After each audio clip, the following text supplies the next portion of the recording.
வணக்கம். இப்போ இந்த வீடியோ ப்ரெசன்டேஷனில் நம்ம எம்சிஎக்ஸ் க்ரூட் ஆயில் மார்க்கெட்டில் இன்றைக்கி எப்படி ட்ரேட் பண்ணலாம் அப்படின்றத பற்றி பார்க்குறதுக்கு முன்னாடி கடந்த சில வாரங்களாக மார்க்கெட்டில் என்ன நடந்துட்டு இருந்தது, நம்ம என்ன எதிர்பார்த்தோம் அப்படின்றதெல்லாம் பார்க்கலாம். இப்போ இது வந்து புதிய கான்ட்ராக்டாக, பழைய கான்ட்ராக்ட் முடிவடைஞ்சனால புதிய கான்ட்ராக்ட் மூவ் ஆகும். சப்போர்ட் ரெசிஸ்டன்ஸ் முக்கியமான இடங்களை பற்றி கொஞ்சம் தெளிவாக பார்க்கலாம். நீங்கள் பார்த்துட்ருக்குது அதே 7 நிமிஷம் கேண்டில் ஸ்டிக் சார்ட் தான். இந்த ஸ்கேலெல்லாம் கொஞ்சம் சுருக்கி இருக்கிறேன், கொஞ்சம் ப்ரைஸ் ஆக்ஷனும் கொஞ்சம் கிளியராக தெரியணும் அப்படின்றதுக்காக.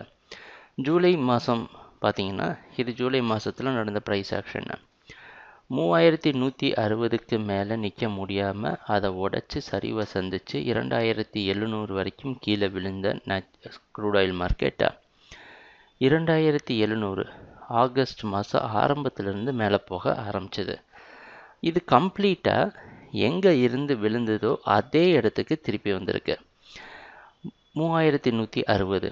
ஏன்னா எந்த இடத்துலேருந்து மார்க்கெட் ட்ராப் ஆக ஆரம்பித்ததோ அதே இடத்துக்கு வந்து ஓரளவு அங்கே கன்சால்டேட் பண்ணி அதையும் உடைச்சி 3320 பக்கமாக போய் 3292 க்ளோஸ் ஆகிருக்கு இந்த கான்ட்ராக்டில். இதில் சில இடங்களை நோட் பண்ணி பார்த்தோம் அப்படின்னா, இந்த முக்கியமான இடம் 3160. இந்த இடத்த உடைச்சதுக்கப்புறம் திருப்பி மார்க்கெட்டில் ஒரு மொமெண்டம் இருந்தது. அது எங்கன்னா 3080 பக்கமாக இருந்து இந்த மொமெண்டம் அதுக்கப்புறம் மேலே போக முடியாதனால சரிவை சந்தித்த காரணத்தினால 3160 அப்படின்றது இந்த கான்ட்ராக்டோட முக்கியமான இடமாக அமையுது. அதனால் என்ன சொல்ல வரோம் பார்த்தீங்கன்னா, இன்றைக்கி மார்க்கெட்டோட ஓப்பனிங்கும் கிட்டத்தட்ட எங்கே நேற்று க்ளோஸ் ஆச்சு அதை வெள்ளிக்கிழமை க்ளோஸ் ஆனது பக்கமே ஓப்பன் ஆகிறதுக்கு வாய்ப்பு இருக்கிற மாதிரி வெளிநாட்டில் இருக்க நைமேக்ஸ் மார்க்கெட் வச்சு பார்க்குறப்ப தெரியுது. இந்த கான்ட்ராக்டோட ஆரம்பம் அப்படின்னு நம்ம இன்றைக்கி எடுத்தோம்னா, மார்க்கெட் பையிங் ட்ரெண்டில் தான் ஓப்பன் ஆகுது அப்படின்றத பற்றி சந்தேகம் கிடையாது. ஏன்னா 3160 உடைச்சு நல்ல பையிங்கில் தான் போய் நிற்கிது.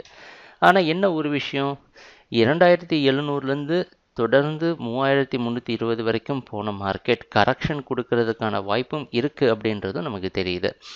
அந்த அடிப்படையில் இவ்வளோ பெருசாக மேலே போனதில் கரெக்ஷன் அப்படின்றதில் நம்ம எது வரைக்கும் மார்க்கெட் ட்ராப் ஆக பை பண்ணலாம் அப்படின்னு பார்த்தோன்னா, அதே 3160 வரைக்கும் நீங்கள் பை பண்ணலாம். பை பண்ணி அது கீழே ஸ்டாப்லஸ் வச்சு, ஏன்னா இதுக்கு நடுவில் எங்கேயும் ஸ்டாப்லஸ் வைக்கிறதுக்கு வாய்ப்பு இல்லை. வாய்ப்பு ஏன் இல்லை அப்படின்னா, கீழே வந்த இடம்லாம் பையிங் ஜோனாக மாதிரி அந்த இடத்துலலாம் பையர்ஸை அதிகமாக பார்ட்டிசிபேட் பண்ணுறதுக்கு வாய்ப்பு உண்டு. அதனால் க்ரூட் ஆயில் மார்க்கெட் தொடர்ந்து அது பையிங் கண்டினியூ பண்ணணும்னு எதிர்பார்க்குற அடுத்த டார்கெட் 3360, 3406. எப்படி அடுத்தடுத்த டார்கெட்டை ஃபிக்ஸ் பண்ணுறீங்க நீங்கள் கேட்டிங்கன்னா, அதுக்கும் ஒரு பதில் இருக்குது. ஏன்னா இந்த இடத்தெல்லாம் பாருங்கள், இதுதான் அடுத்தடுத்த டார்கெட்டாக நம்ம சொன்ன இடங்கள்.